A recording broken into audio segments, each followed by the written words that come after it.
welcome back. I'm DaShannon Lovin, your friendly librarian, and I'm back with some book love, so let's chat. Got a little bit going on, as usual. I have some books to talk to you about that I finished since the last time we've talked. I've got some good ones to talk to you about, so I'm pretty excited about that. I have some updates on books that I've mentioned to you before that I needed to add some reviews, so I want to talk to you about a little bit of those. Got a little bit of a book haul. And a couple books that I'm like in the middle of reading that I just wanted to throw out there because they're seasonal or there are events that are coming up that I've talked to you about that I'm reading these books for. So I am so glad you're here. I am so glad to be here. I think it's been over a month since the last time I have filmed and talked to you, which is pretty par for the course. If you are friends here on the channel and you look at my backlog, you can see like, I feel like that's my comfort area. Like I want to do at least one video a month, and that seems to keep my viewership kind of like that too. Like, I think it was 2 videos ago, like it spiked up to 300 views or something, whereas usually I'm a little bit lower than that, but it seems to be as long as I post at least once a month, it keeps my views right about where I want them. Not that that's everything. I'm glad if one person comes and views and finds a book they want to read. And I'm just really here to talk to you about books and try and connect you with the book that you might want to read, give you some book chatter. I'm someone who loves book chatter. I was just listening to From the Front Porch podcast, which is a podcast from an independent bookstore down in Georgia, I think it is. And it comes out every Thursday and just lots of book chatter. And I like put it on my calendar, like, hey, make sure that you check on this every Thursday. And then that's what I listen to. So I just really enjoy book chatter. It's why I'm here. I'd say that's probably why you're here too. So welcome, settle in. Today is Thursday, November 14th, 2024. I'm a high school teacher. I just got home from teaching all day, so I'll be happy to sit here in my library with you. I teach freshmen, and it's like constant movement all day long, constant movement, constant people talking to me constantly talking to people. Stella's trying to get in the back door there, so I'm gonna have to let her in here for a second. So while I'll do that, I will also take things off the table so we can have a little more intimate conversation, and we'll get started. Thanks for being here. I hope you get to hang out with me probably for about an hour. That's what I always shoot for. Sometimes it's a little more. Very seldom is it a little less. So I'll be right back.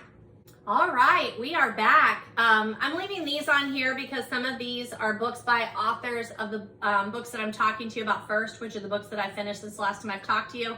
I remember to turn on my lights, and I think I mentioned this before. These are from my son and daughter-in-law's wedding. They use these, and it's got a little remote so you can turn them on and off by remote. I absolutely love them.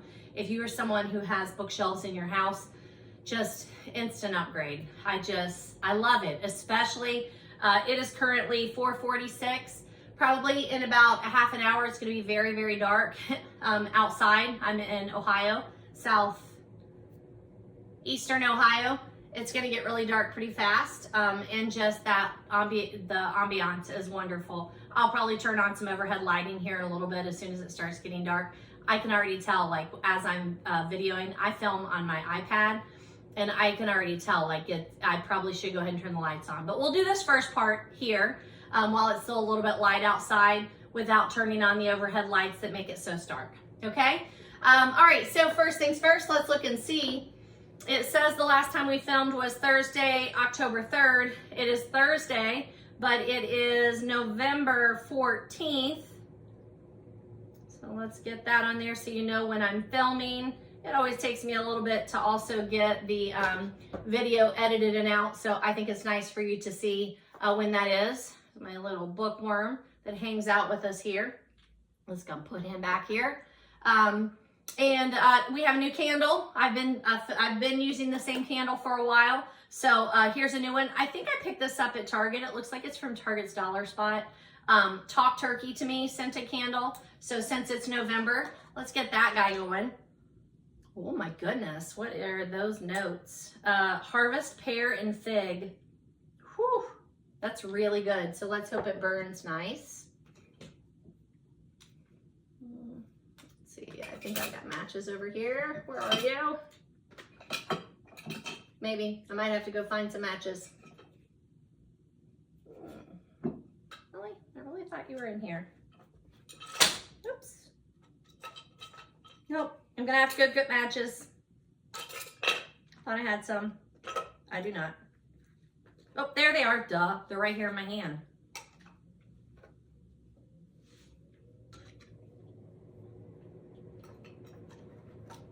My bookish basket there. All kinds of things we might need.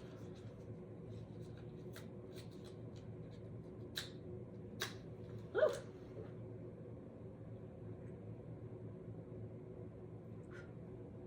All right, talk turkey to me. That guy moving. I really do love fig and pears, so I hope that works out well.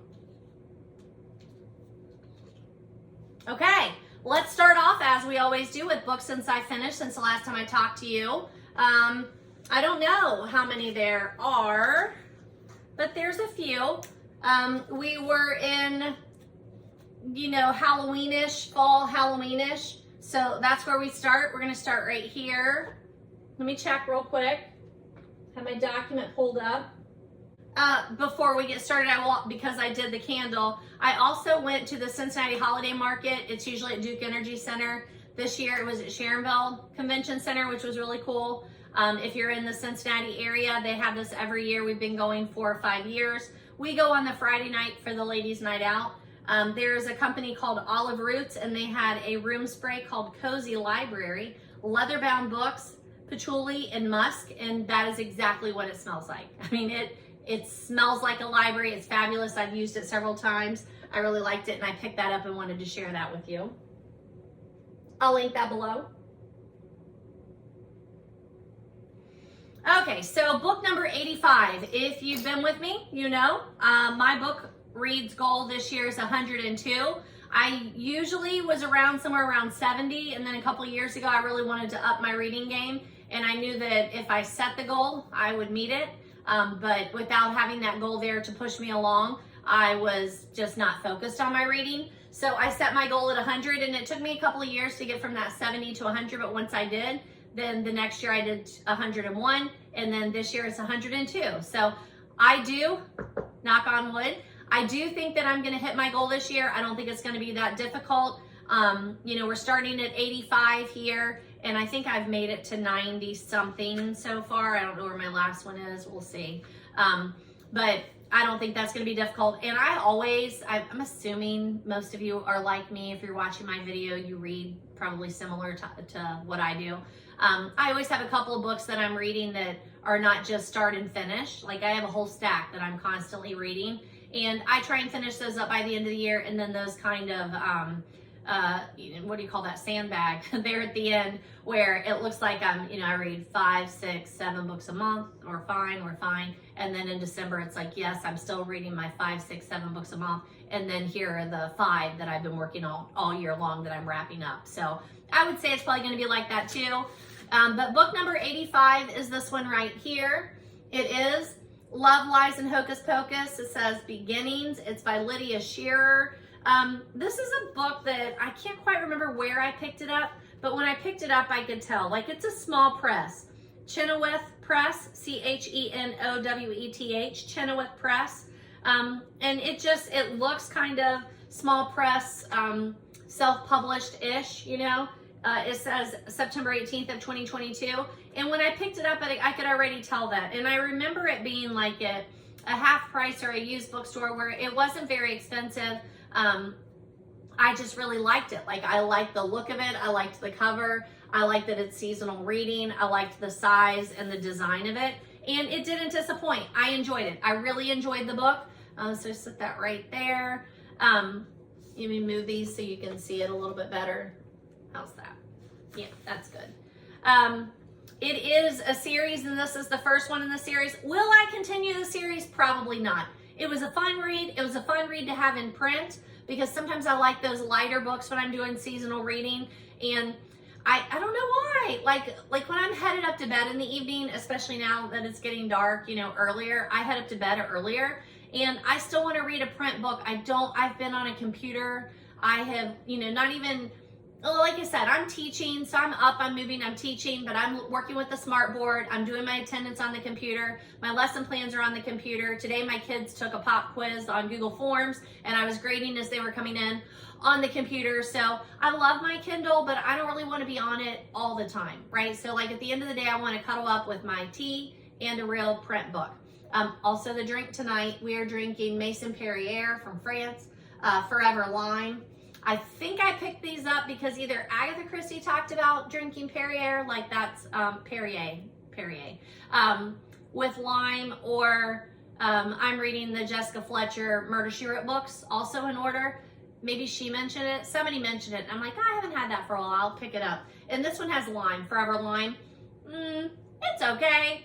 It's nice to have drinks like this at work so that I can just open my little mini fridge and grab something to drink. I don't have to go find something or make a cup of coffee.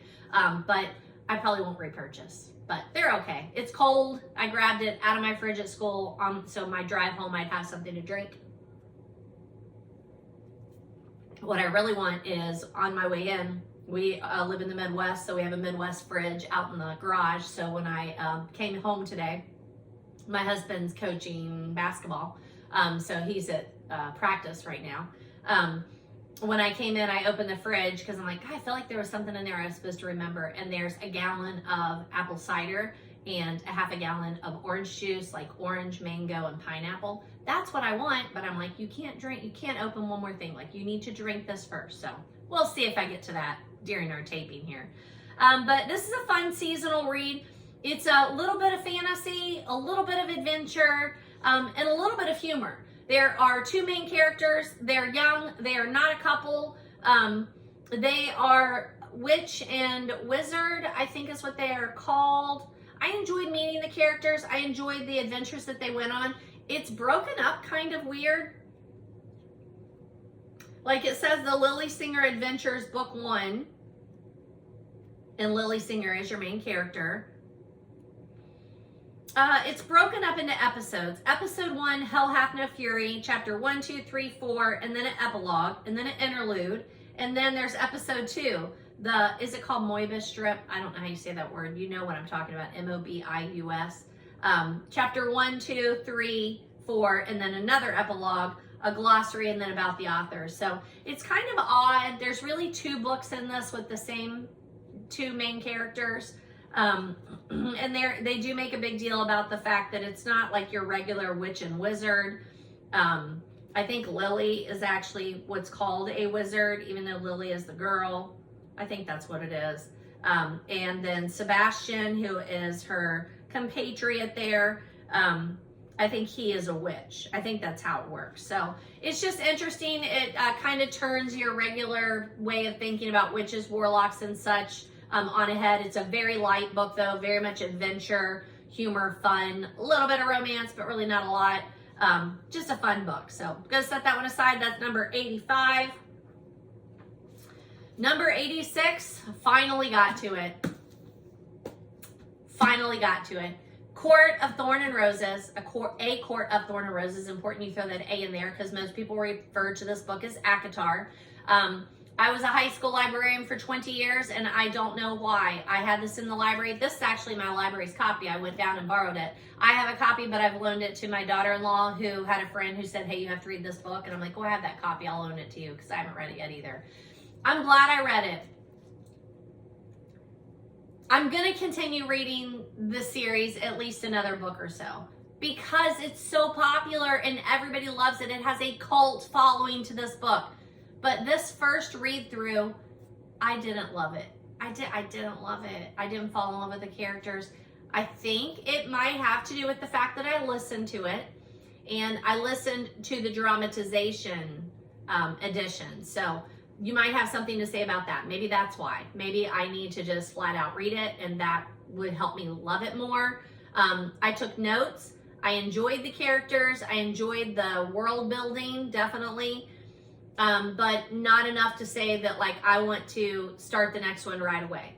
But I will read the next one because I am very much in conversation with past students, former students, current friends, just people in conversation, and this is a huge topic of conversation. So I will continue reading this. I might even go back and read the first one in print. I think that would help me out a little bit. So maybe when my daughter-in-law finishes reading it and gives it back, then I might like go back and read that one and then try and continue. I think that would help out a lot. But I don't know, because I enjoyed the dramatization, but I think I just wasn't as focused as I should have been. That would have made me like the series more. Does that make sense? I think that's what I'm trying to say. So I will go back and read this one and then continue with the series. But A Court of Thorn and Roses by Maas, what's her first name? Sarah J. Maas, is huge. I know it's huge, and I want to have a better experience with it. Is that better? This is fantasy. There's no way you don't know what this book is, but there's fantasy. It is marketed as young adult, but it gets pretty spicy. This one gets kind of spicy, and then I think it does get way spicier throughout the series, so do know that. I know I've had people that are like, that does not belong in a high school library, but that's how it was marketed all those years back. I thought I saw something in my yard there. It was copyright 2015, so you're talking, the book is 10 years old, almost 10 years old. I would not be surprised if there wasn't a huge resurgence next year with this 10-year anniversary. But the main characters are very, like, you want to know them, you want to get more to know about like them and their backstories. There's some, obviously some Beauty and the Beast going on there. It is a lot of world building in this first one. That was my 86th book of the year. It might also be that I'm just not really in the mood for fantasy right now. Yes, I read it kind of during October, but we were traveling a lot and it was just really hard for me to focus. And I do think that had a little bit to do with the fact that I didn't just fall in love with it. And then it's so hyped up. You know how that is, like so much hype, and then you read a book and you're like, yeah, it's good. But I mean, geez, it really has a lot of hype for it just being, yeah, it's good. But maybe it gets better more and more as I read this series. Tell me, let me know. I'm happy to hear it.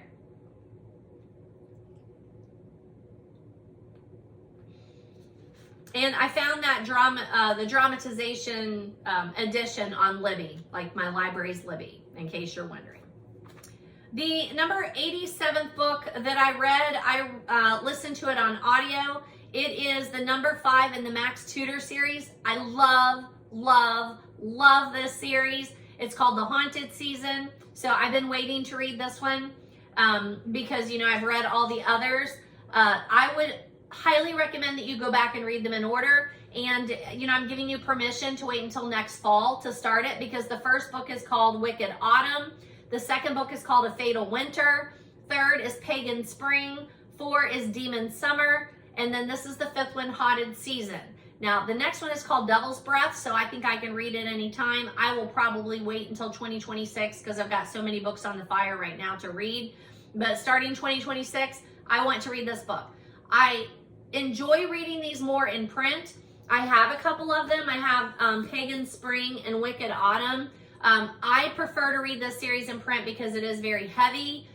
When I say heavy, like, it's hard not to listen to the audios because they're so good. But what I ended up doing is I think I started listening to the first one in audio, and then I'm like, I can't do this. And I went and I think I borrowed it from the library. I think that's what it was. And I don't know that I started with the first one, as I recall. But I didn't know that at the time. It just didn't occur to me that I was going to want to do more than that. And so then I went and got it from the library and I read it in print. But I love the audio so much. So then the next time before I went to the second book and read the winter one, I don't have a copy of it. I went back and listened to the first one and then read the second one in print. So then I'm going to continue doing it that way. So then I'll go back and listen to the audio of the book and then read the next new one in print, and then listen to that one in audio before I read the next one in print. I think that's the best way to do this series. Because it is so enjoyable, but it's complicated. It is not a light mystery. I need to be able to flip back and check my facts and check things about characters in this book. That it's a more interactive reading. So that's how I would recommend that you read this. But I highly recommend it. If you are a mystery lover, this is it. This is it. It does sometimes get a little grimy.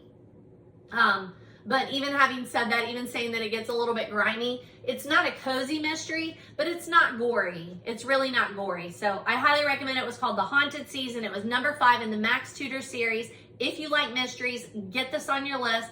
I would recommend that you read it in print and then listen to the audio as you're working your way through the series. I love it. It's a very modern and traditional mystery,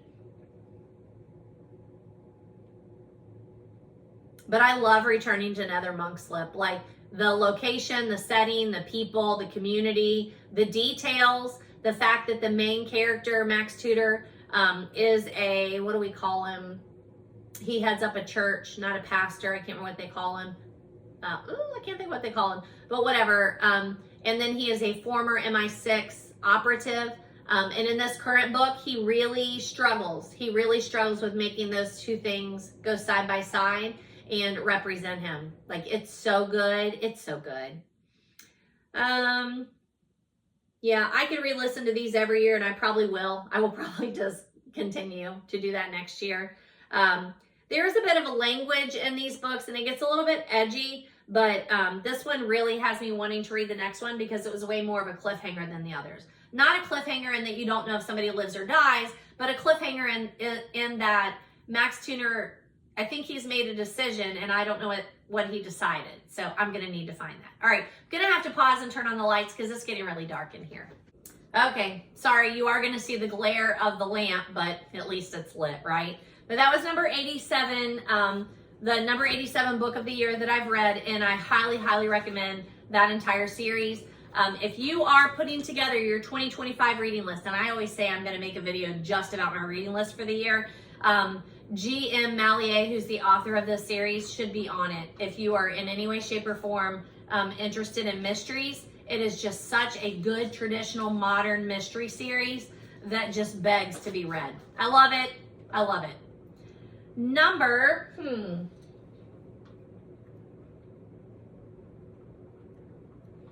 Oh, it looks like I also have some more books that I have in that series. Sarah J. Maas, I have A Court of Wings and Ruin. It's a secondhand copy, so it doesn't have the book jacket, which is fine. And then I have the paperback, Heir of Fire. So I have 2 more in that series. So it's a good thing I'm going to continue reading it, right? Because I have 2 of them. I don't have the rest, but that's okay. Now, G.M. Malliet has another series too that I plan on reading. I just haven't gotten to it yet. I think I picked up another one and maybe it's in my book haul. I'll take a look and see. But she does have, I think it's a she. I'm not sure about that now that I'm saying it out loud. They have other book series, so it's not just that series that is being written. And I plan to read those too. I just haven't gotten to them.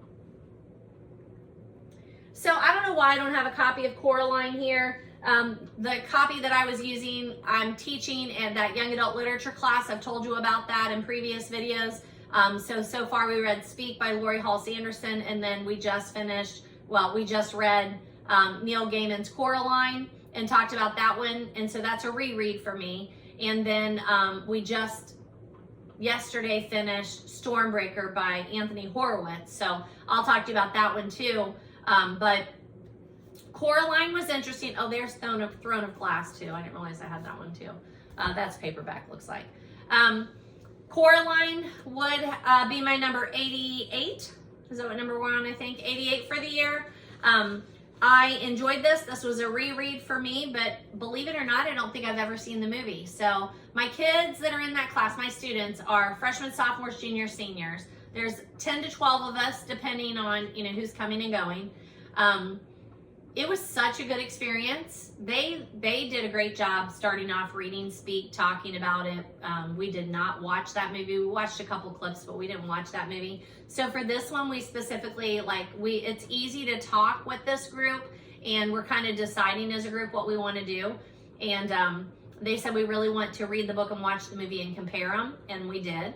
So we, did we read it first? I think we read it first and then we watched the movie. Yes, we did. Because then in the movie, every day we'd say, what are the similarities and differences?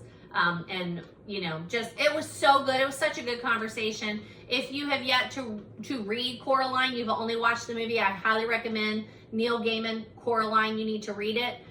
It's marketed as a children's young adult book.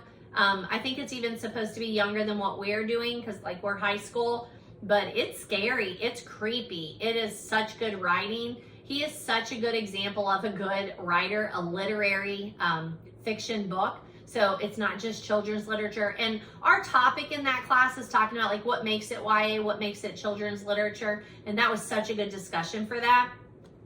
The vocabulary was higher for them. I think the Lexile hits higher for that than Speak, even though the audience seems to be lower. But we struggled a little bit with the vocab, my group did. And that's okay. That's okay because we were doing it together. It just made for such great conversation. So highly recommend reading Coraline if you've not. It's a great one to put on your seasonal reading for next year. If you've never read it, I highly recommend that you do read it in October.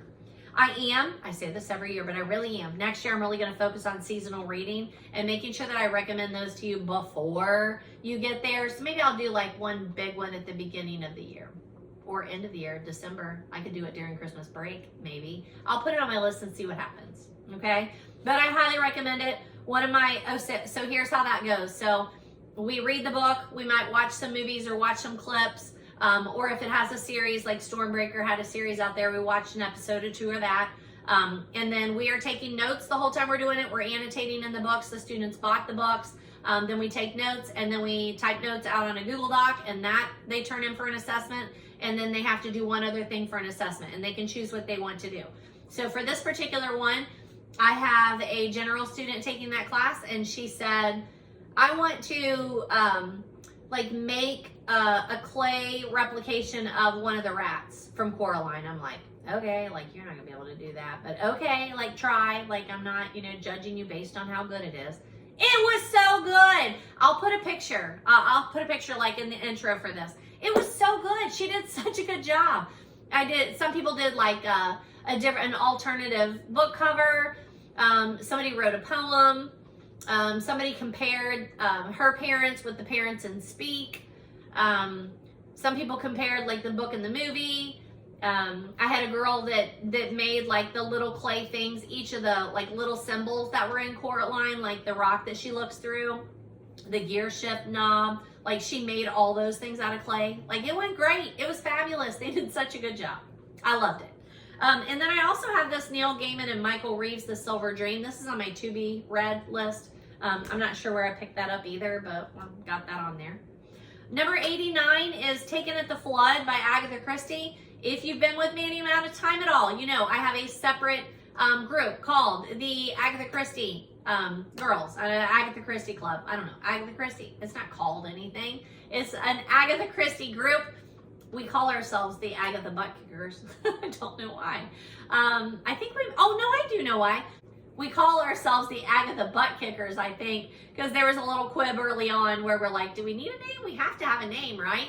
And I think my cousin threw that one out, if I'm not mistaken, and now we've just kind of kept up with that.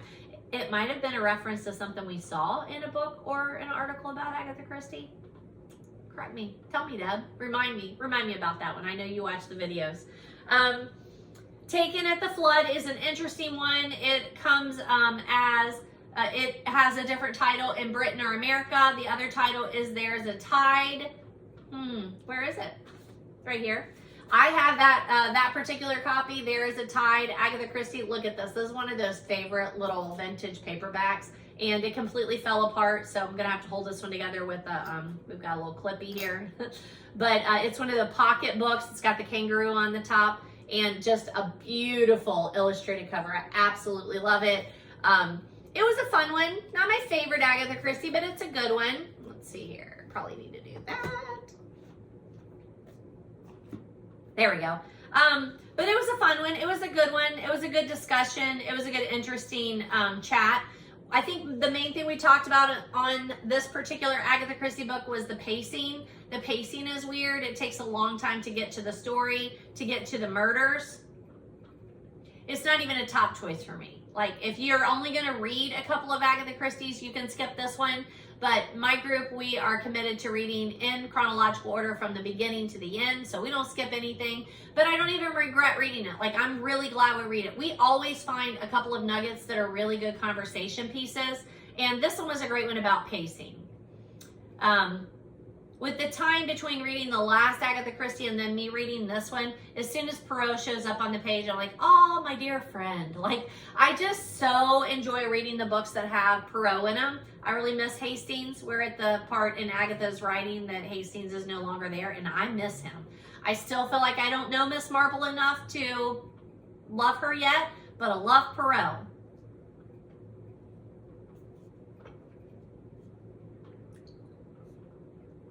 His description in this is spot on. It's one of the reasons, it's one of the things I think Agatha does well, is when she is writing each new book, when Poirot is spotted and someone's describing him, the way she describes him is just so nostalgic and you just love it. Like, you're like, ah, my dear friend, you're back. And then like the loud boar that is talking to him in the club, it's such a Christie character. That is one of the criticisms of this book, is that some of the characters seem like other characters that Agatha has created along the way. Even the false alibi comes up, you know, where it's a big thing that there's a false alibi, or there may be a false alibi. It's very similar to one of her other books, if not more than one. But it's enjoyable. I'm glad we read it. That was number 89. I think I'm going to come back and give you a better description. I think it's down there, so I'll wait until I clean this part off. But Neil Gaiman's The Graveyard Book, it looks like I've not actually given you a review of that, so I will do that.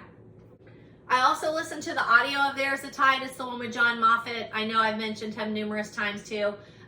Most of the time I read the book, I listen to the audio, I listen to the All About Agatha podcast, I watch the TV or movie adaptations. I look at the Wikipedia page and I type up my notes, and I do all that. I try to do all that before we sit down and have our Facebook chats.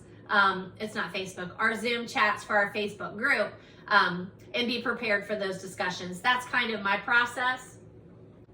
So book number 90 for me is Agatha Christie's The Mystery of the Three Quarters. I have a copy of that. I picked it up. I think I picked this up in Florida, if I'm not mistaken. At one of the used bookstores, or maybe even the library bookstore. But this is number 3 in the series. It's Agatha Christie, but it's really Sophie Hannah writing Agatha Christie's characters. It's called The New Hercule Poirot Mystery. It's a series. This is The Mystery of the Three Quarters. I have read the other ones, and I read them in order. I enjoy them.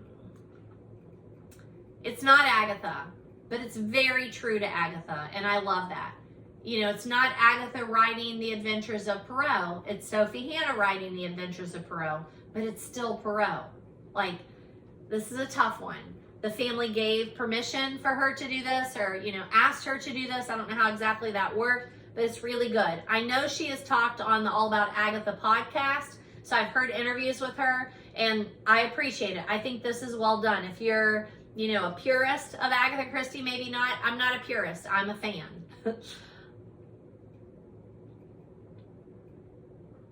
And I wanted to continue reading this. I think the other one, I think that I did number 4 too, because I was trying to work up to the Hercule Poirot's Silent Night. I have a copy of that, which is the next one, or 2 more in the series. And I wanted to get to that. So I don't know what happens. Like, my page didn't print off right. I don't know why. But that was my motivation for reading this. I think they're super easy to read. I actually was going back and forth between reading and audio on this. I think it's a better read in print, but again, I enjoy the narration, so the audios are really good too. It's just super complicated, so it's kind of hard to follow the whole thing. It's not a cozy mystery again. Even the Agatha books, I like to read them in print before I listen to them, because I want to drink it all in, and that's kind of how this is. So Hannah presents a case that Poirot really enjoys. It's a puzzle mystery. There are a lot of suspects. That's very Agatha-ish. The way Poirot is narrating it for you, and just the way that he goes about talking about the mystery. And, you know, he's a snob. He's a snob. We know he's a snob. Is really fun. There are lots of suspects in this, and lots of masks, and not sure if people are who they say they are. It's kind of a poison letters kind of thing. Someone's impersonating Poirot. We have Inspector Edward Catchpole of Scotland Yard. He's a part of this too. I highly recommend this series. I think it's fun. If you're an Agatha fan, you're gonna like it unless you're an Agatha purist. Honestly, that's just how it is. And then, yep. The next one I read because I am one of Kate Carlisle's Kate's Raiders, where we read the books that she is publishing. She sends us a free copy of the book. We don't get it pre-publishing. We get it like the day of, like when it's being put out there. And she gives them to us in return for sharing fair and honest reviews, which is what I do. I usually share them on Goodreads. I do this. I put it on my YouTube. I put it on my Instagram. Goodreads. Where else? Amazon. I don't know. Some of those places put it out there. A couple of different places. But this is part of the Fixer Upper Mystery Series. So I've talked to you about Kate Carlisle numerous times.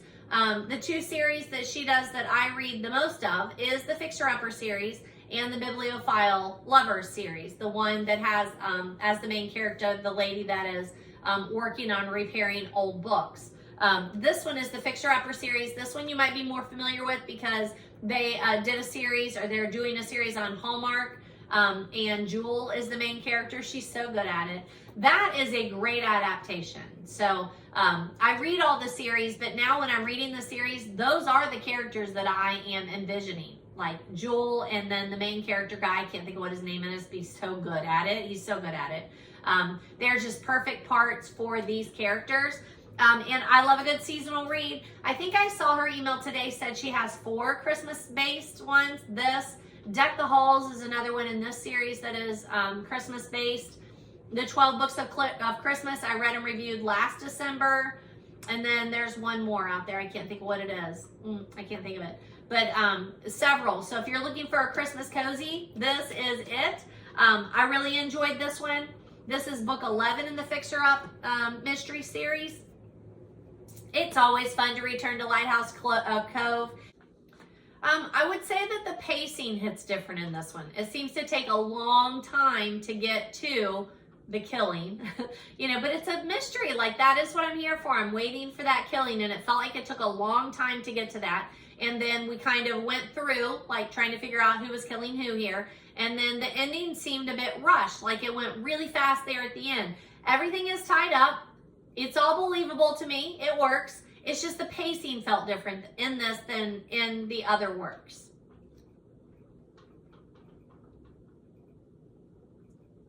I don't remember the other books being quite like that. Northern California and Lighthouse, why can't I say that? Northern California and Lighthouse Cove are very cozy places to spend our cozy Christmas. Even if you're dealing with grisly, not so cozy murder. The one thing I found hard to believe, like I said, not far-fetched, everything in here, I'm like, yes, this could happen, this could happen. Towards the end of the book, Shannon is sitting down and like making plans for Christmas morning, like a week before Christmas morning.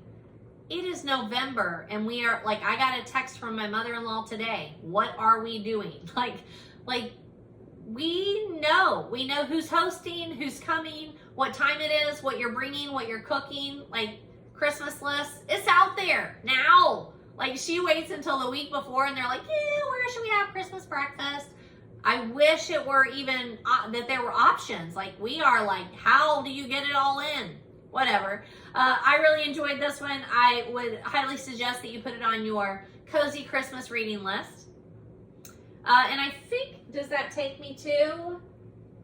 Yeah, so number 92 is The Killings of Kingfisher Hill. It's the next one in this Hercule Poirot mystery series, the new Hercule Poirot mystery series. It's called The Killings at Kingfisher Hill. This was another good one. I still would rather have it in print, and I didn't, so I had to just listen to it on audio.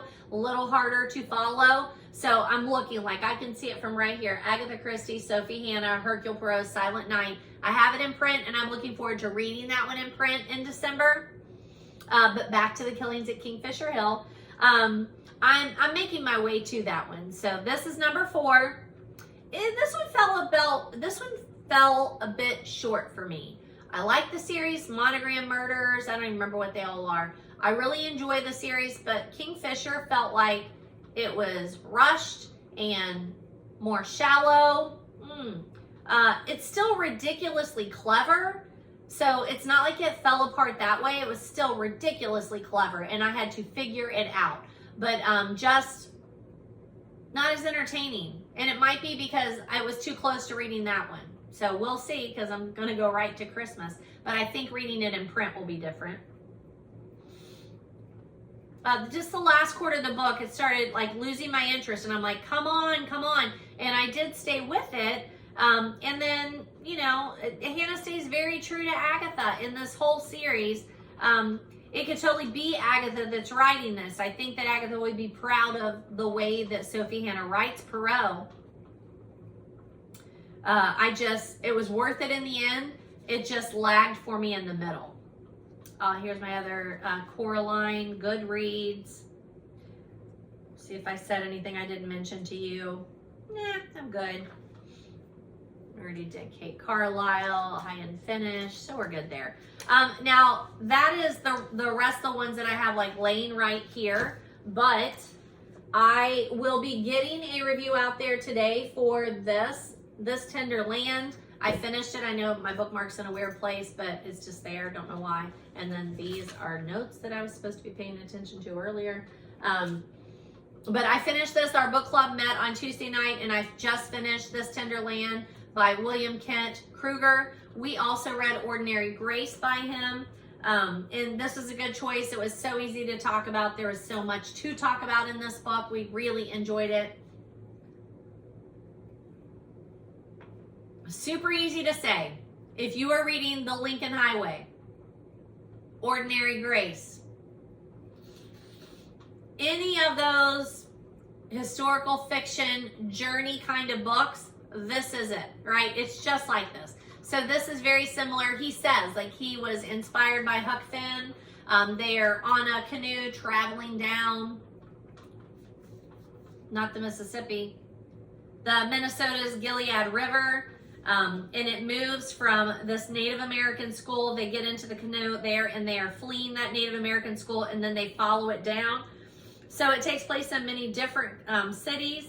They are on an odyssey trying to find their family. There's a set of 3 orphans. Pretty sure there's 3. There's 2. No, there's more than that. No, I don't know. 2. Yeah, 4. So 2 brothers and mute little boy that goes with them, and a little girl who lost her mother like a week before they got into the canoe and left. So super good. Lots of moral to the stories. Lots of hope. And I'm going to have to tell you that there's lots of hope because it seems so forlorn. At the beginning, it does not seem very hopeful. But this is one of those that he writes a prelude. And in the prelude, prologue, he calls it a prologue. In the prologue at the end it says, there will be love and betrayal, and of course there will be hope. In the end, isn't that what every good story is about? Yes, it is. But when I was reading this, it didn't feel hopeful for a while. Like, these kids get kicked around and kicked around and kicked around and kicked around.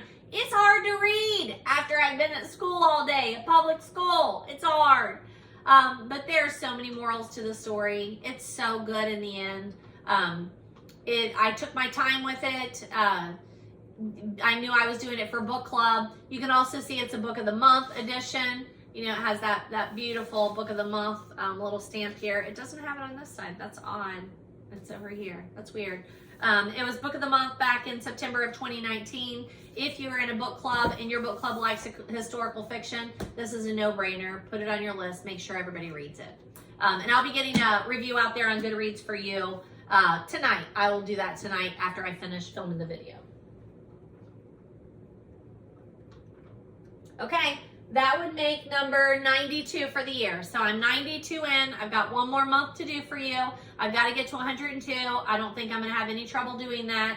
I am currently reading The Maid by Nina Prost because she is going to be at Cincinnati Books by the Banks this Saturday. probably not going to get this video edited and out there to you in time, but she'll be at Sensei Books by the Banks, and I don't know how I still haven't read this book. I've owned it for a while. I remember purchasing it. I just haven't read it. So I'm reading it now and enjoying it. I also started reading Janet Ivanovich, her Thanksgiving book. It looks like this. She's the one who did the Stephanie Plum books. This is not a Stephanie Plum book. It is so super light. Like, I'm flying through it too. I've just been picking it up for fun. So I've just started reading those too. Okay. I think that's where we need to be, right? So give me a minute to move things around. I'll get the next stack up here, and the next stack would be revisits. And I've been filming for 50 minutes, so there'll be some cut out in that, but this one's probably going to be a little bit longer than usual. Hang in there if you'd like to. I hope you do. Remember, you don't necessarily have to sit here and watch my videos. You could always listen to them when you're driving, when you're working, just have it on at home. You can just listen. I just prefer this method because I prefer to show the books to you. I enjoy seeing books. I like being in my library, and that's the part I want to share with you. So give me a minute to move things around, and I'll be right back. All right, I think that'll do it for a minute here. I don't know why it's doing that.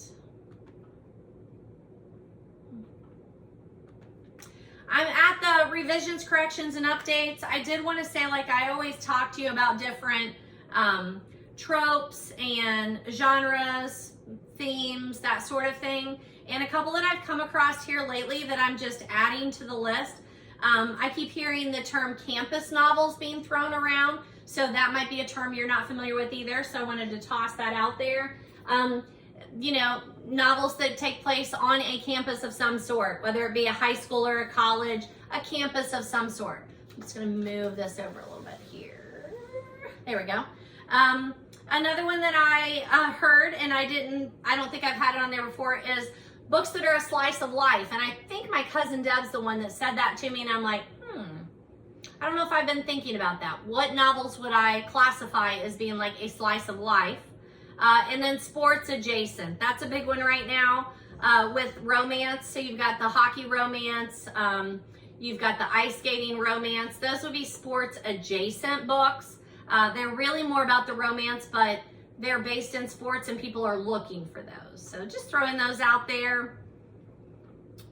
If you're following me on social media, not too long ago, BookBub, I forwarded or reposted an article, a blog article by them that was dark academia books to read at the beginning of a school year. So I've talked about dark academia before. That is definitely a genre that I enjoy. I talked to you about going to the Two Dames, the author event with Tanya Kappas and Duffy Brown, but I don't think I showed you some of the swag that we got. And I dropped one of them. Here's like a little heart pebble. And then we got, let me find it, this little ornament that looks like a Christmas tree, and it's made of books. And then it has the Cozy Mysteries Duffy Brown. She put her little tag on there. And then we got one from Tanya Kappas, and it is Snowcap Skiing and Sabotage. So again, just a little thing, and it says Merry Christmas 2024. A Camper and Criminals Cozy Mystery Tanya Kappas patch, and the bag. It came in this tote bag with this cute little bookish print on the front of it. So I don't think I showed you that the last time when I was telling you about going to the event. And they had originally said they weren't going to do it again. Like that was going to be it. This was going to be in their hometown and they were done. But, oh, and there's a little sticker there too, Once Upon a Time. But I think after we were at the event, that seemed like maybe they had changed their mind. They had decided they might continue doing it. Duffy Brown is the one that puts it all together, and it's just a ton of work. It was super reasonable, so I will keep following them and keep you abreast of if that gets mentioned again. But you can follow Duffy Brown for sure on social media. She has a huge social media presence. She's a cozy mystery author, in case you're just with me here for the first time. But lots of swag and fun. They also gave us like a cup, like one of those glass bottles, but it doesn't have anything on it, so I didn't feel like I needed to show that to you.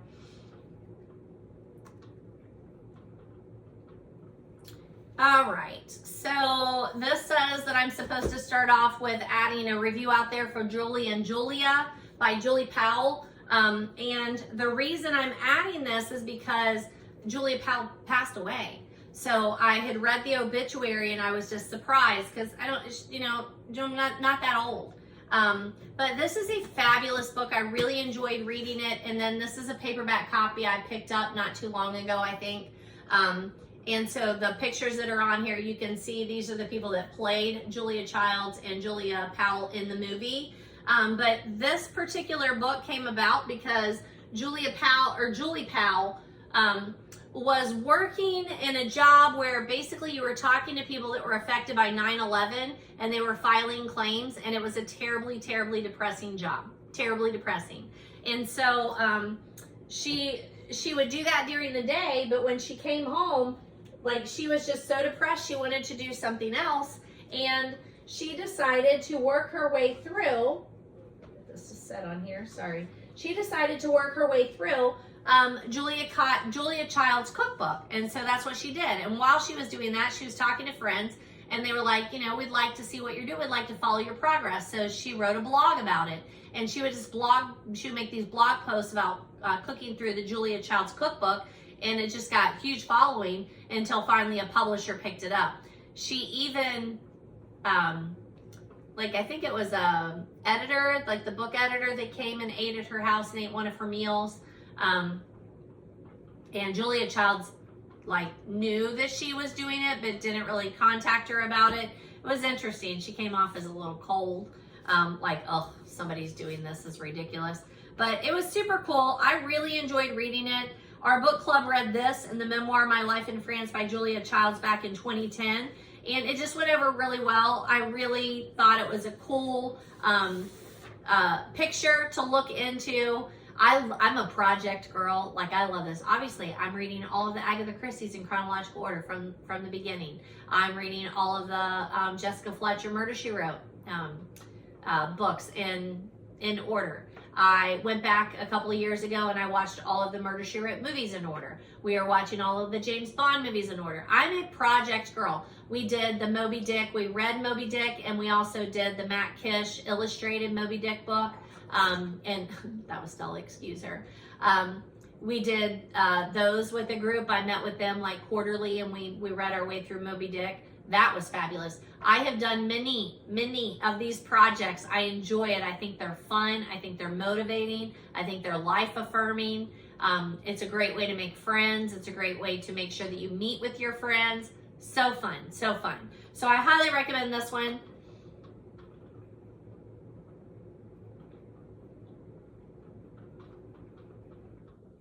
I'm not much of a cook, but I every year say that I'm going to do this. Like, I'm going to pick one of my cookbooks and then cook all of the things in that cookbook, but I've yet to do it. But we'll see. Maybe 2025 is my year. But I highly recommend that. That's Julie and Julia by Julie Powell. If you missed it when it came out, I would highly recommend returning to it. I picked this one, I think, up in Thrift, and I realized I didn't have a review out there, so I added a Goodreads review, and I want to add a book chat with you. This is Beautiful Boy, A Father's Journey Through His Son's Addiction by David Sheff. This is another one that if you missed it when there was so much hubbub about it, you need to go back and read this book. It is eye-opening. Now, since then, his son, who this book is about, his son wrote a book about his view of the experience that makes it a little controversial. And then you learn quite a bit since he wrote this book, since David Sheff wrote this book, you learn a little bit more about him that makes it a little more questionable. But what we need to remember is everybody experiences different things, they're the same thing differently. So part of it may be that, part of it may be he enhanced it, he changed it some. But either way, what this book did for me that I will never forget is it made me look at addiction in a different light. I have never been addicted to a drug. I'm not addicted to drugs. I'm not addicted to alcohol. I don't suffer that, right? So I need to know what that is like so that I have empathy for those who are going through that or who have family members who are going through that. And this book really helped me do that. It really helped me see why people who are addicted backslide. why they continue to suffer after they've gone through treatment that should have healed them, you know, like how I was looking at it through my eyes and not looking at it through an addict's eyes, or even medically, because he does give you the medical side to that and the psychological side. Highly recommend this book. If you didn't read it, go back and read it. You can also read his son's book. I did read his son's book. I didn't love it. It was one of those that, like, he is telling you about his experiences, but he's on drugs the whole time. So I'm a little suspect that he's remembering things. It does feel like he's embellishing in his book. I didn't love his writing as much, but I'm glad I read it. I'm still glad I read it. I can't remember what the name of that book is. I'm glad I read it, but yeah, like, I'm not telling you you have to read his son's book. I'm telling you you need to read his.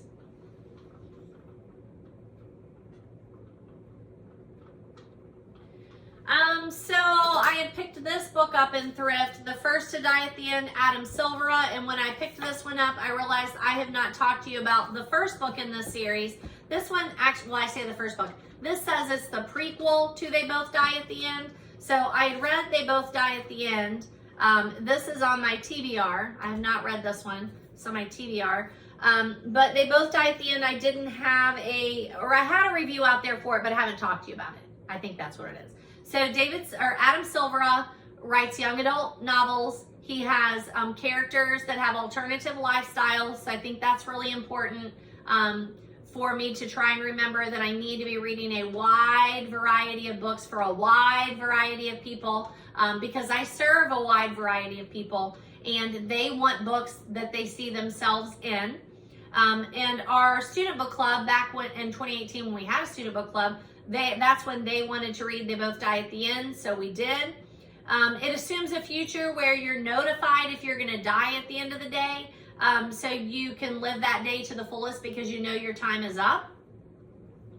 Several of the characters, both dying and not, deal with the news of their own deaths, or that their friends, like, hey, I'm letting you know, like, today's my last day. If you want to see me, you need to see me today.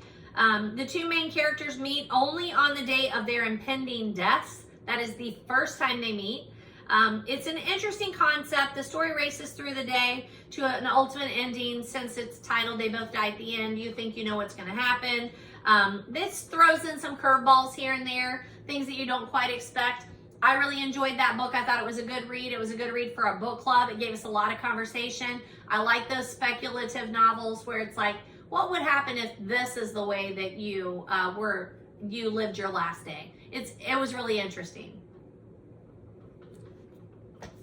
I don't have a copy of that book though.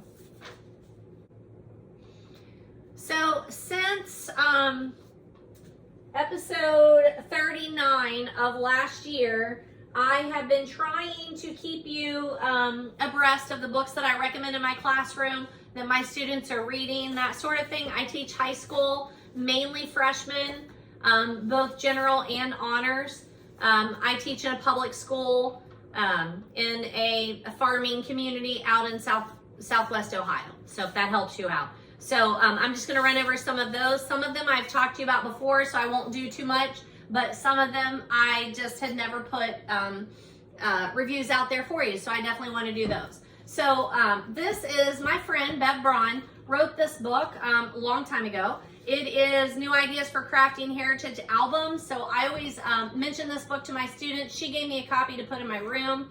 And I mention this and then talk to them about hobbies that they may have and genealogy and what that means. So I had a Goodreads review out there from September 2021 on this one.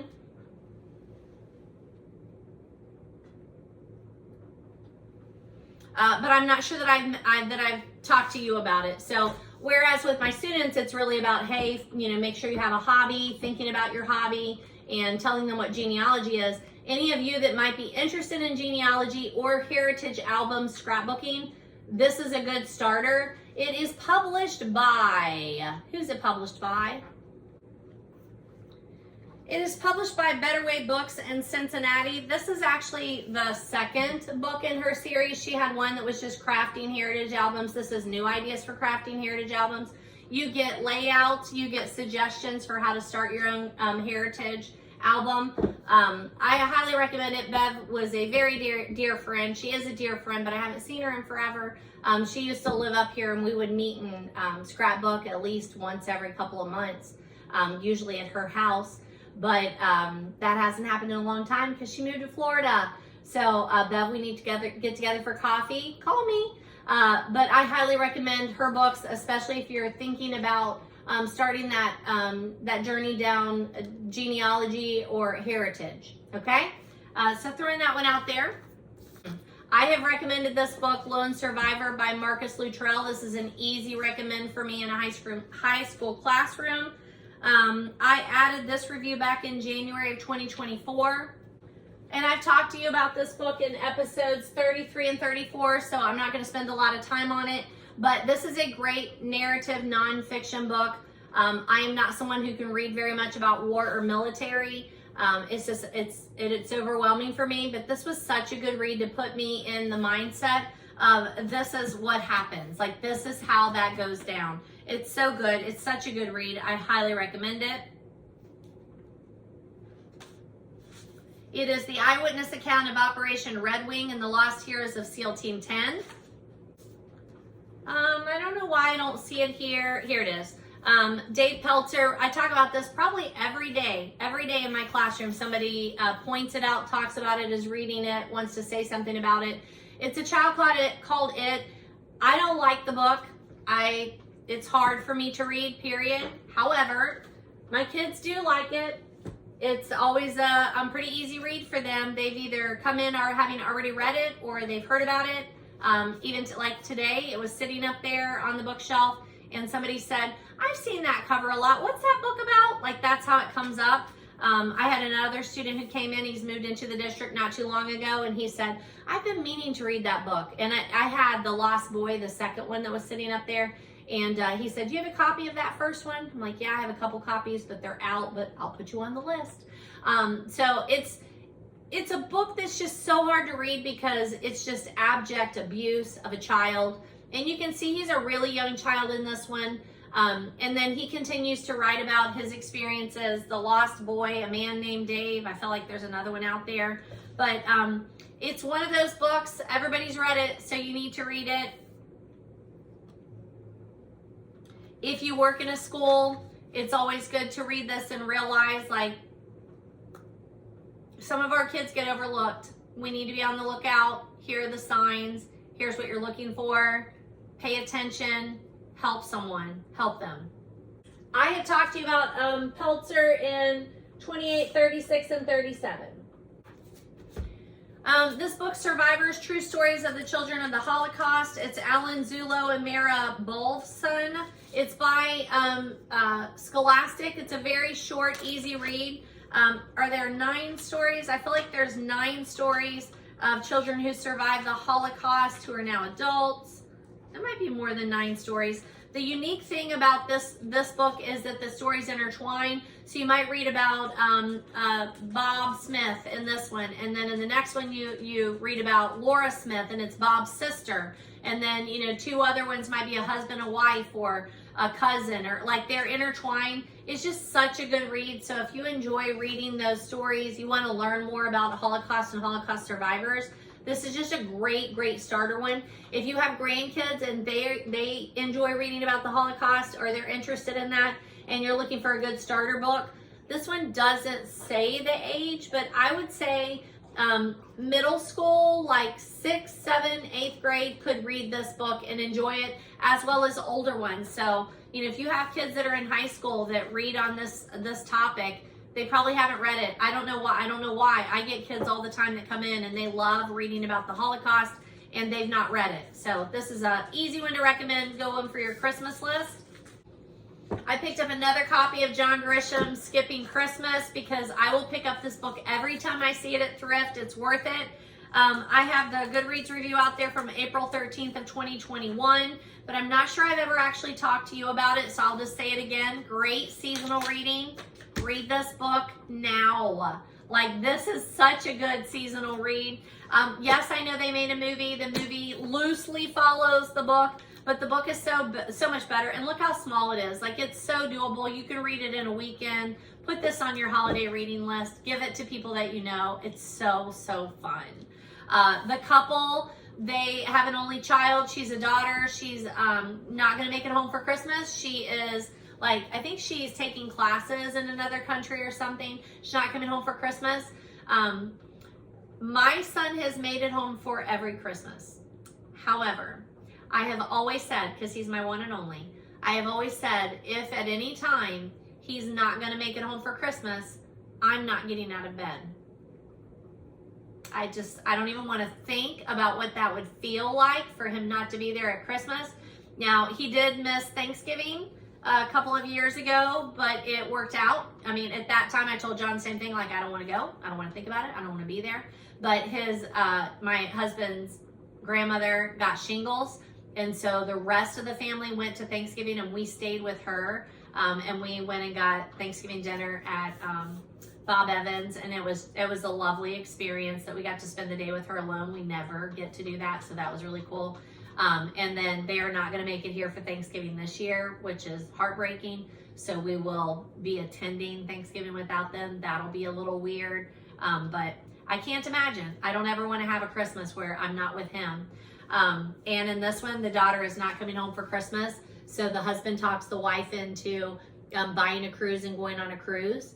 And so they go on diets, and he makes a plan with her though. He's like, hey, we cannot do all the things we normally do for Christmas and afford this cruise. So if we're going to do the cruise, we're just doing the cruise. You can't do any of that other stuff. And they don't realize how difficult that is, not to decorate, not to buy the things from people that you buy from every year, a tree, a wreath, not to purchase the food, it's hard. All those things you normally do, and people around them are not supportive. Like, they are not happy about this. It's such a fun read. Please read it. It's so fun. I don't know why I don't have this in my notes, but I recently recommended Eli Wiesel's Night. I also have Dawn by him. I'm looking to see if I've read them. I mean, I know I've read Night, but I don't know if I read Dawn. It's so odd. I don't know why I don't have this in my notes. No, I've never recommended this to you. That's so odd. I can't believe that. So Eli Wiesel, winner of the Pulitzer Prize, Night, another Holocaust story. I can't imagine that you haven't read this, but if you haven't, you need to.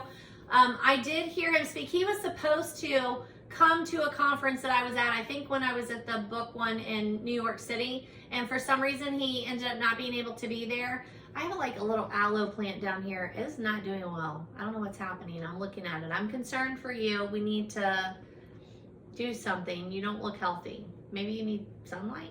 What's going on? I don't know. Anywho, but he wasn't able to make it, but he came across the speaker. So it was difficult to understand him over the speaker while he was speaking at this conference, but I still pulled enough out of it that I'm like, I'm just amazed that I got to hear him live.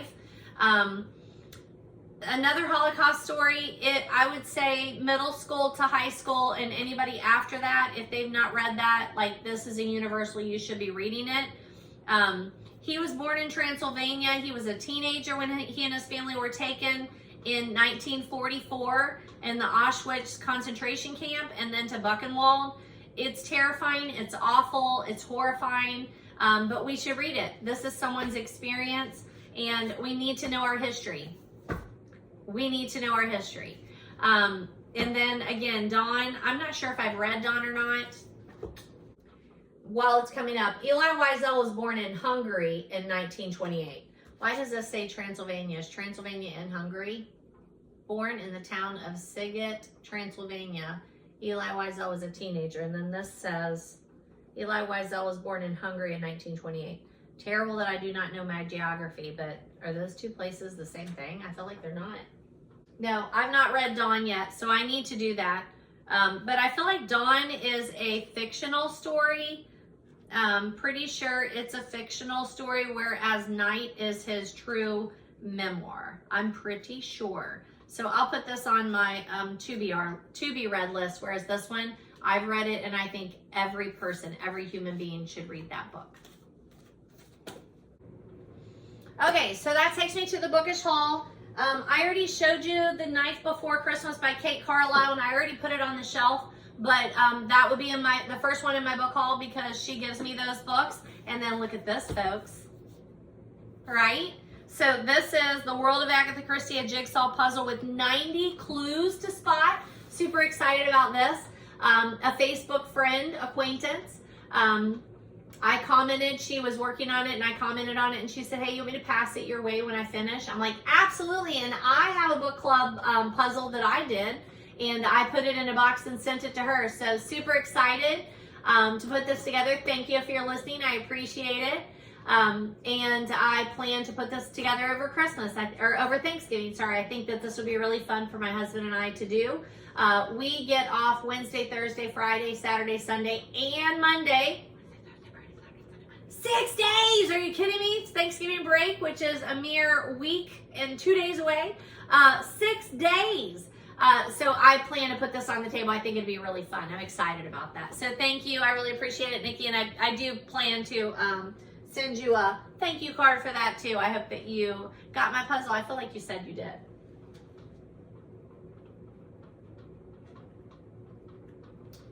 All right, so well, I think I probably need to move these around a little bit. I'm not sure if it's here even, actually. The first one that's on my book haul list, I purchased for one of my students.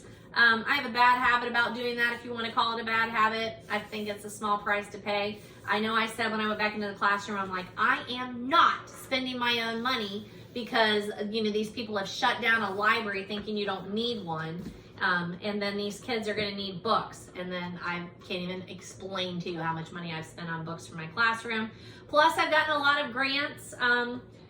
We have a foundation here in town, and they bought like a bunch of books that I had on a list last year. So I really, really appreciate that. If you have anything to do with the Valley Foundation, thank you so much. Like, my kids appreciate it. But from time to time, like this year, I have a student who doesn't own any books. He owns no books. He reads all the time. He reads anything he can get his hands on. And he started reading the Librarian books, Lightning Thief, those. And so then we started talking about the fact that there are lots of spinoffs, lots of other series, and he is just plowing through them. So I always go down to the library. No one's operating it. I know it's disgusting. It makes me so sick. But the books are still there. So I go and get books if I think that they're in there and pass them out to students that need them. And they're pretty good about bringing them back and putting them back.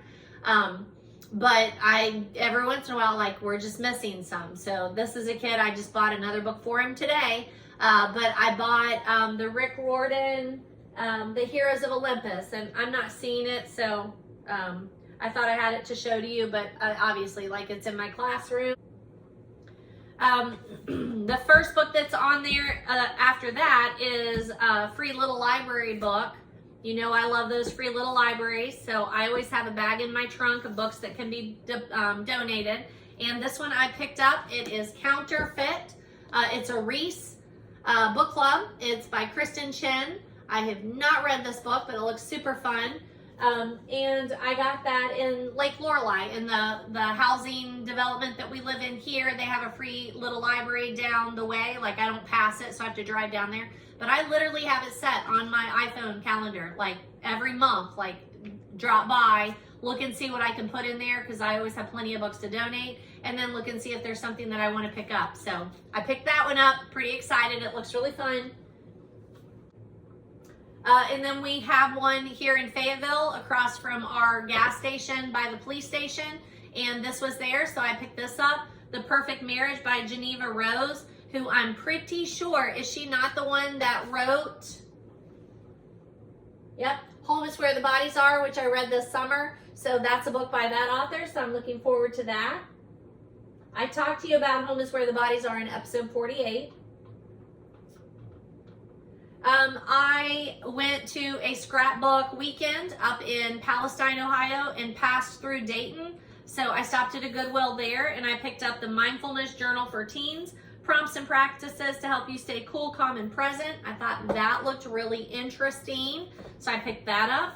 I have heard about this book, and I have not read it, but this is something I would love to read. On Death and Dying, what the dying have to teach doctors, nurses, clergy, and their own families by Elizabeth Kubler-Ross. I hear this book quoted all the time, and I do love nonfiction, so I definitely want to read that book. I picked up Polaris. It's a sequel to Avalon by Mindy Arnett. I've read Avalon. I haven't read this book yet, so I'm looking forward to reading that. I picked up this Fannie Flagg book, Can't Wait to Get to Heaven. Fannie Flagg is one of my favorite authors. I really, really love her book, Daisy Faye and the Miracle Man. It's one of my top 5 favorite books of all time by Fannie Flagg. I've read several of her others and I like them, but I love Daisy Faye and the Miracle Man. But I picked this one up because I thought that one looked really good. And The Mists of Avalon. I've heard of this book. It's on my shelves at school. It was checked out a lot. It's by Marion Zimmer Bradley. I think it's one of those foundational books that people read a lot when they read fantasy. It's massive though, so that would be quite a commitment. But I picked up a copy of that. I'm not sure exactly where some of these others came from, but there is that. I had a copy of Wesley the Owl already, but I love this book, so I did pick up an extra copy of that one. It has a Goodreads out there. Oh, it looks like I had to add a Goodreads out there. November 9th of 2024. Our book club read this book. It is so delightful. It's nonfiction, which we don't do a ton of nonfiction in our book club, but I always try and push them to make sure we have at least one nonfiction every year. This was so fun. It was so good. It's the remarkable love story of an owl and his girl. Wesley the Owl, look at him. Is he not adorable? I really wish you could see that a little clearer. You can see it, right? He's adorable. But I remember when I read this book, and I read it a long time ago. I don't know if I put it on here. Does it have it? We read it in 2012. Yeah, read it back in 2012 with our book club. But owls have always been a favorite animal of mine, but I didn't know they were so personable. Like, he loves his girl. They have a relationship, and like, he fights for her, he courts her, he loves her, he flirts with her. It's such a good read. So that'll be a fun one to talk to my kids, especially the kids that are interested in animals. I think they would really appreciate that. So that one's going in the classroom.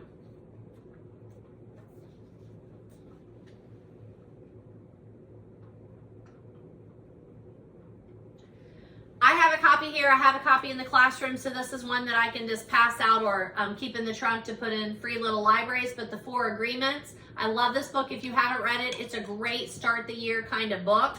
It's by Don Miguel Ruiz. And there are 4 agreements that you should make with yourself. I love these. I talk to my kids about this. We do a writing assignment with it. The first one is be impeccable with your word. Be impeccable with your word. The second agreement is don't take anything personally. That's a hard one. The third one is don't make assumptions. Don't make assumptions. And then the fourth one is always do your best. If you work on those 4 agreements in your life, work on those 4 agreements, it will transform you. I love this book. I highly recommend it. And that's why I will always pick up an extra copy. I have a copy in my classroom. So that's one that I will pass on, and I can pass it on to you. If you're someone in my life and you're like, hey, you were talking about the 4 Agreements book, I would like to read that, I'll pass it on to you, or I'll put it in the car and put it in a free little library. Anna Quindlen is another one of my very, very favorite authors. Fannie Flagg, Anna Quindlen, Barbara Kingsolver, those people are definitely my top authors. And Anna Quindlen's Black and Blue is a novel. It was part of Oprah's book club. I'm a 90s girl. Like, I followed Oprah all the way through. I read her books as she was doing them with the book club. I loved the Oprah's book club. I thought it was such a fun thing. And Anna Quindlen is such a gifted author. I've read many, many, many of her books, and I need to read more. Can you see still? I don't know if you can see that in the camera, but she's sniffing my books. Book sniffer.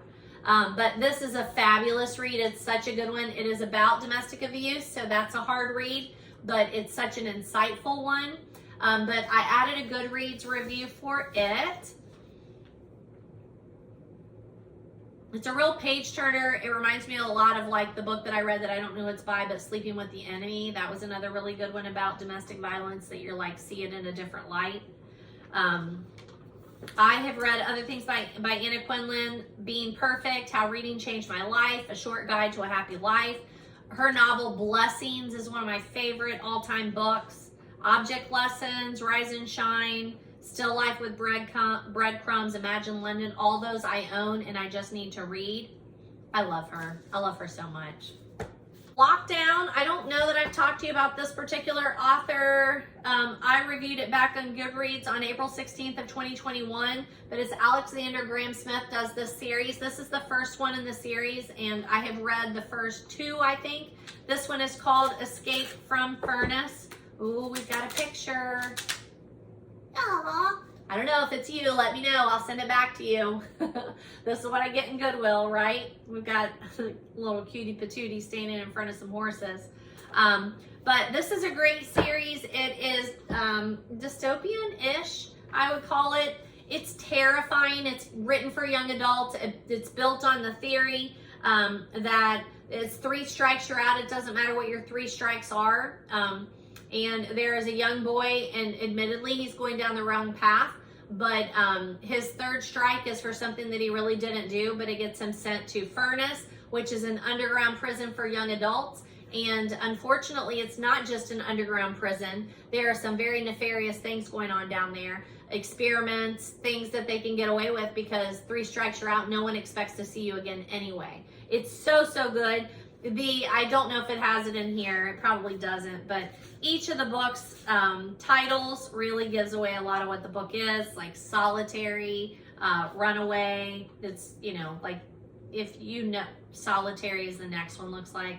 But they do tell you a lot of what's going to happen. This one's called Lockdown. Like, they're just so, so good. I really enjoy this series. It's Escape from Furnace. I highly recommend it for any young adults. I think any young adults who like that kind of book, they're really going to appreciate that. I went to the dentist. Oh my gosh, I've gone to the dentist so many times in the last couple months. Things they don't tell you when you turn 50. I'm going to tell you, if you're not there yet, I'm just going to tell you, everything breaks down. Even if you have been taking care of yourself all these years, if I hear one more time from the dentist, orthodontist, periodontist, all these places they're sending me there where they say, you have great oral hygiene, and now here's the next thing we need to do. Like, yes, I know I have great oral hygiene. I've done this my whole life. I brush my teeth twice a day. I floss. Like, I use a water pick. Come on! I do all the things I'm supposed to do, and still I have all these issues. But so much of your dental health is about genetics, apparently. But the good news is when I go to the dentist, it's by the thrift store. I usually run and get like different kinds of food. I like to go to the coffee shop. So I've done that a lot here lately. And a couple that I have picked up, Joanne Fluke, I've read several of her books. This is Candy Cane Murder. I have a Goodreads review out there for it from April of 2021. I've also read Christmas Caramel Murder by her. That's a Hannah, both of these are Hannah Swenson, actually. This is 9.5 and Christmas Caramel Murder is number 20. But I picked up a copy of that, and I believe I have an extra copy of that one, pretty sure. So this one will go into a free little library or be given to a friend, traded around. And then the other one I picked up that I've not read is Plum Pudding Murder. So this will go on my Christmas reading list. I have a huge stack for reading. I really should do that one for you. I think you would enjoy that. All the books that I would love to read during the month of December. What's on my TBR, and then some that I would just already recommend. I would love to do that. I'm not sure if I'll make it to that. But picked up that. Those are really fun. They're just really fun print books. I picked up another copy of Barbara Kingsolver's The Bean Trees. This is maybe my favorite book, but like top 5. Whoops, there was another little something that came out of that. But this is such a good one. I know that I book talked it for you before. I have a Goodreads out there from April 16th of 2020. It's one of my favorite books. I read it back in 1997, and it was one of the first books I read for a book club, and so I'm sure that has something to do with it too. But they introduced me to her, and then I was just like, this is phenomenal. Why am I not coming to book club all the time to learn about all these books I didn't know existed? But it's a great story about community and family. I know I've talked to you about it before, so I don't want to spend too much time there, but I absolutely love it. I highly recommend it. Get it on your 2025 reading list if you've not read it. Read all of Barbara Kingsolver. There's a couple more I still need to do by her, but I've read as much as I can. Poisonwood Bible, Bean Trees, Animal Vegetable Miracle, the sequel to Bean Trees that I can't remember what it's called. Like, I will read anything by her. I gotta get some more books. All right, couple more I picked up. Persepolis, which I've already read. No, I didn't. This has been on my reading list. I've not read Persepolis. I meant to. So this is on my to be read list, but it's a perfect copy. I love that I got to pick that up. Just a second, my husband's calling. This one I picked up, but I did already read this. It's Boxers. There was a 2-book set in my library when I was working in the library. Boxers, I think the other one's called Saints. So I have already read this one. Highly recommend it. It is a graphic novel, which is not my favorite format, but very informative. This was a really good one. This is also a graphic novel, Persepolis is. So this will be a graphic novel that I need to read this. Like, it's come up so many times since it's been out. I need to read it. But this one's really good. You get a lot of historical fiction in this one. This is also the same author as American Born Chinese, which I'm pretty sure I mentioned to you. There is a movie adaptation or TV series adaptation out there that's worth watching. I've enjoyed it. I want to get back to watching that in 2025. But the Goodreads, I had a Goodreads review out there for that for July 25th of 2016. It's a young adult graphic novel telling about the Boxer Rebellion. I know when I was reading this, I had not read very many graphic novels, so it was really cool. And it tells the story from 2 sides. That's why it was in 2 different books. It weaves the 2 characters together, leaves the reader wondering like how these 2 people from very similar beginnings can end up so far away from each other. It's so good. Like, you need to read it. I picked up a copy of The Summer Job by Lizzie Dent. And again, this is from like Goodwill, and I don't know anything about Lizzie Dent or this title, but The Summer Job, like seasonal reading, I had to pick it up to be read. I borrowed a copy of The Water is Wide by Pat Conroy from my friend Chris Branson, who lives in South Carolina, like 2 years ago, and I still haven't read it, so I went ahead and just picked up a copy. But I need to read that and find out the next time she's in town, and that will be like my due date.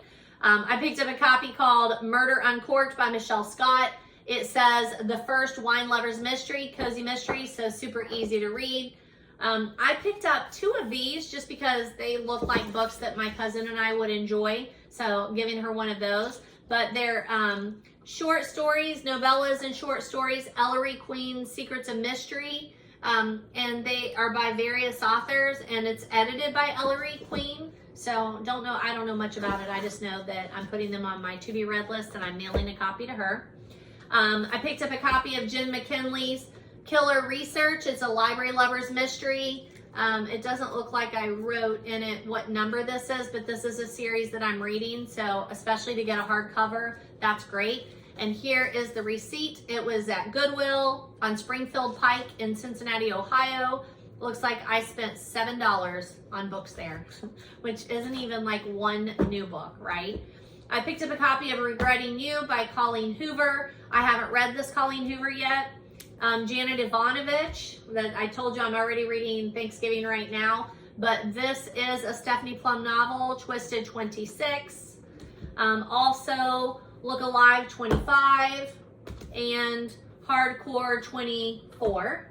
All of those, and they're hardcover. How could I not get those? And then Mary Higgins Clark, I've Got My Eyes on You. Looks like to me somebody was a Target shopper buying their books from Target. So thank you for that. If you bought them there, they were 30% off the cover price. So like this one's $26.99. This is $28. This one is $28. This is probably also $28. So they are getting like 30% off that $28. But I got all 4 of their books, and they were like $2 each. So I love that. I think that's a great thing. Goodwill is, just a heaven sent for us. I'm so thankful for them because I can afford a lot of books at Goodwill. I could not afford all these books if I were paying retail. I want to mention that there is a movie coming out, supposedly about Agatha. There's been a little bit of chatter. I don't know a whole lot about it, but it's saying like maybe a Hulu series, so put that on your radar. And then The Housemaid by McFadden that I reviewed for you back in episode 51. They have said that is a movie. Sydney Sweeney and Amanda Seyfried, I don't know how you say her name. They are starring in that, The Housemaid. Well, I don't have it here. I'll have to do that one another time. And that's it, folks. What time are we at? An hour and 44 minutes. So, you know, when I clean that up, that may get it down to maybe an hour and a half. What I really appreciate is I've had people comment and say, I don't care how long your book chats are, because I always am like apologizing that they are so long, but I've had people say it doesn't matter. Like, I am listening and I don't care how long they are. And I'm the same way when I'm listening to book videos, book chats. So I get it. That's how I feel too. Like, it's book chatter and I love it. So just talk all you want to. If you are someone who does make book chat videos, please drop me a line below so that I can go and watch yours. I'd be happy to, and to listen. And thank you for all of those that have been out there. Maybe you're new here, but thank you for taking the time to listen if you have. And for those of you that are returnees, I really appreciate it. This is something I do for fun, and it is so fun to me. I love for you to join me in my library. My husband did just call. He's on his way home from practice, and we have to eat dinner. So I'm glad the timing worked out so that I could film this for you. And even though it is November, whatever I said, 14th, I'll try and get this edited and out there. And then hopefully I can start at the beginning of December and give you like, hey, here's what I want to read. And then if not, big thing, 2025, 2 things I really want to do is continue getting caught up on my Goodreads reviews of the books that I've already read and want to mention to you. And then I would like to do TBRs with you each month, not just, hey, here's what I did read, and make those shorter, obviously very much shorter. And then really push you for seasonal reading, really give you like some suggestions. These are seasonal reads I've read and would recommend. And then what I want to read for the season, and then catch you up on how that worked out. I played a little bit with the YouTube shorts, and I've played a little bit with the TikTok videos. And I enjoy those. It's like one more thing that I'm trying to get to while doing what I do for a living is a little bit harder. So thanks so much for visiting me. We are starting, my YA class is starting. E. Lockhart's We Were Liars tomorrow. It's the 4th book that we're doing for our semester. And then this is the last one with this class, and then they'll change after Christmas and I'll get a whole new crew. We'll see how that goes. So thanks for spending this time with me. I really enjoyed talking to you, talking with you about books. Make this a 2-way conversation and let me know what you're reading, what you want to read. All of the books that I've mentioned to you, you could find them for free at your public library. You can get them on Libby. You do not have to purchase any of them. Find all my contact information below. Keep in touch, folks. Thanks. See you next time.